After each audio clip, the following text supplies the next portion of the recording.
Seguimos con nuestro curso de Fundamentos de Electrónica para estudiantes de otras ramas de ingeniería y en esta ocasión vamos a empezar con el tema de los transistores.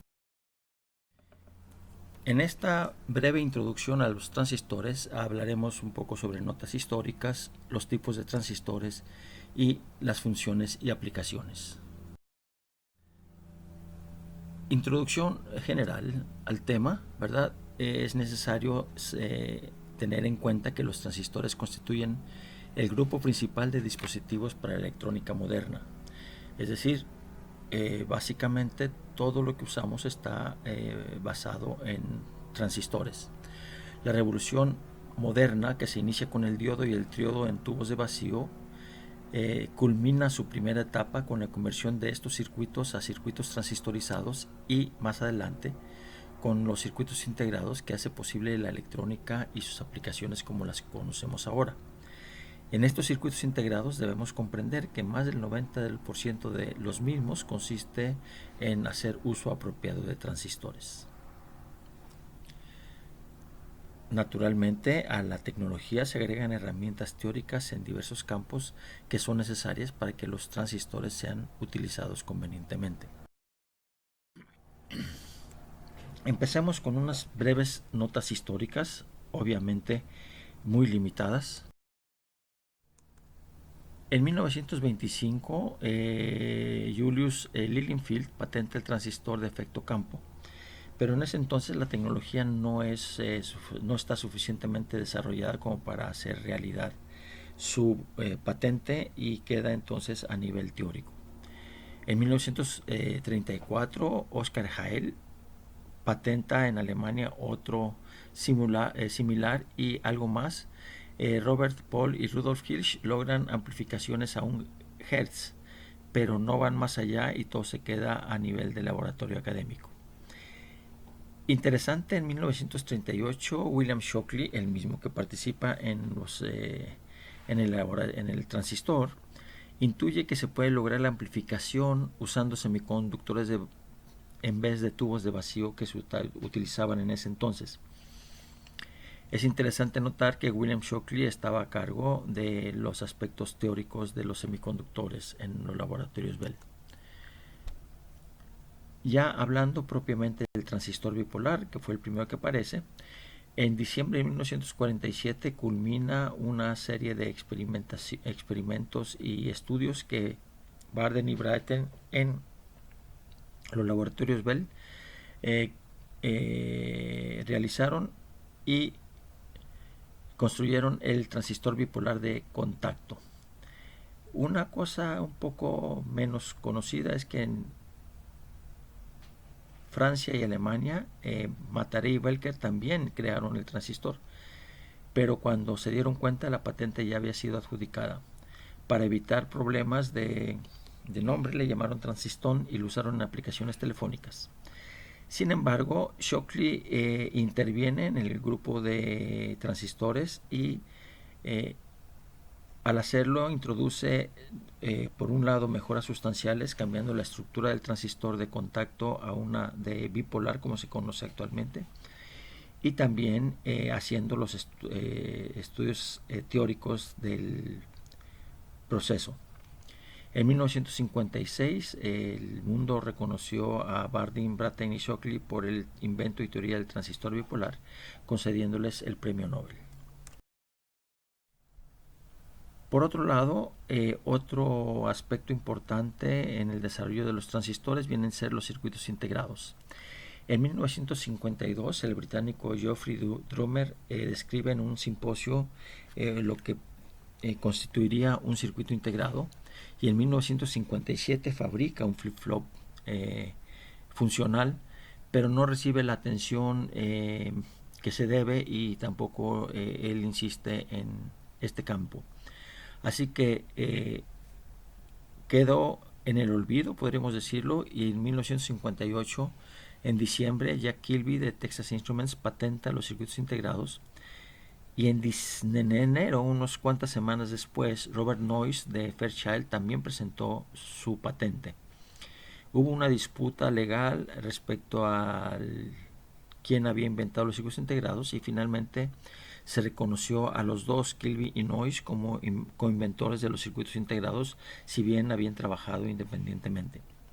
En 1960, el Atala y Dao Quang inventan el MOSFET, basado inicialmente en los trabajos de Lilienfeld, y este MOSFET es importante porque es el transistor que se utiliza más en la actualidad. En el año 2000, Jack Kilby recibe el premio Nobel.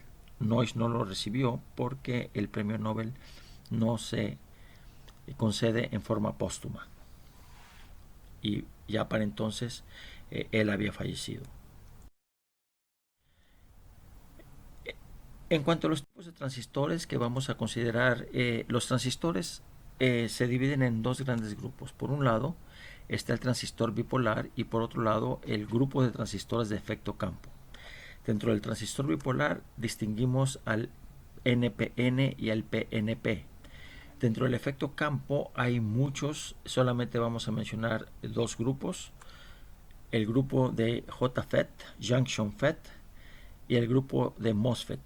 El grupo Junction FET, que sigue teniendo aplicaciones, ya casi se abandonó un poco su estudio en los libros de texto y ahora se deja para cursos de educación continua, y se dividen en canal tipo P y canal tipo N. El MOSFET, por su parte, solamente mencionamos dos tipos: el agotamiento y el realce, en inglés depletion y enhancement, aunque hay varios tipos más. Dentro de este grupo de agotamiento y realce, los dos tienen el canal tipo N y el canal tipo P. Al transistor bipolar se le llama bipolar porque en el proceso de conducción participan tanto los huecos como los electrones. Los de efecto campo, sin embargo, se les llama transistores unipolares porque en el curso de la corriente en sí participa un solo grupo de portadores. En el canal tipo N, los electrones libres; en el canal tipo P, los huecos. En este curso vamos a hacer una limitación. Dentro del efecto campo solamente vamos a mencionar el tipo de realce, canal tipo N y canal tipo P, para ilustrar el uso de los transistores.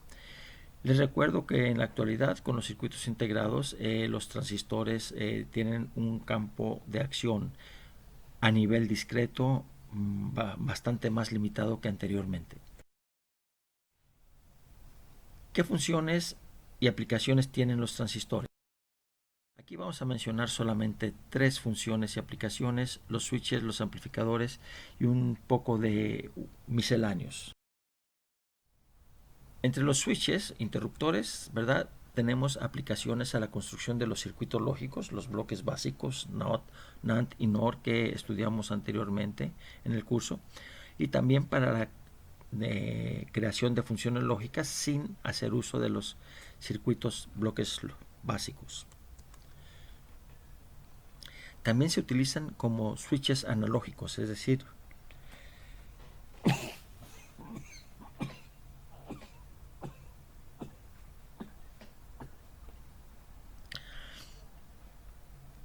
se usan como switches donde las señales son de tipo analógico. También son sus circuitos duales, que pueden ser funciones lógicas pero con señales analógicas, y aplicaciones varias de switches. Uno que vamos a mencionar por su importancia tanto para las aplicaciones, entre otras dentro del grupo de mecatrónica, como otro tipo de aplicaciones, es en el control, es en la interfaz. Esto sirve para controlar equipos y para cargas variables y cambios de fuentes. Hay otro tipo de aplicaciones que no vamos a mencionar, no vamos a entrar en detalles, de tipo analógico y digitales, aplicaciones mixtas. Los amplificadores, si bien en la actualidad los amplificadores a nivel discreto se hacen principalmente utilizando amplificadores operacionales u otros dispositivos, el objetivo inicial en la invención de transistores fue precisamente la amplificación. No fue ni switches ni otras aplicaciones, fue principalmente la amplificación. Los amplificadores existen en transistores con diferentes características y diferentes campos de aplicación. Nosotros no vamos a entrar en detalle con ellos, solamente los tomaremos superficialmente para entender el proceso. Y en la actualidad, la razón por la que hacemos eso en el curso es que en la actualidad la mayor parte de la realización de amplificadores se hace a nivel de uso de circuitos integrados, especialmente el amplificador operacional, que internamente se construye con amplificadores de transistores, pero externamente lo vemos como un subsistema que se aplica tal como lo estudiamos anteriormente. Hay otras aplicaciones que no son ni orientadas a switches ni orientadas a amplificaciones. Esto se debe a que la versatilidad que tienen en el modelado de los transistores nos ofrece más alternativas que las que mencionamos anteriormente. Por ejemplo, nos permite realizar fuentes de voltaje y fuentes de corriente, circuitos que emulan funciones, y esta es una aplicación muy importante en el campo de la electrónica, ya que nos permite realizar aplicaciones en campos donde no nos imaginábamos. También hay circuitos de protección y circuitos de compensación para tomar en cuenta los problemas que surgen debido a la no idealidad de los elementos. Circuitos rectificadores que en lugar de hacerse con diodos se utilizan con transistores porque ofrecen algunas ventajas, sobre todo en el campo de la cosecha de energía, energy harvesting, es decir, los circuitos que se realizan para no utilizar fuentes como baterías o fuentes como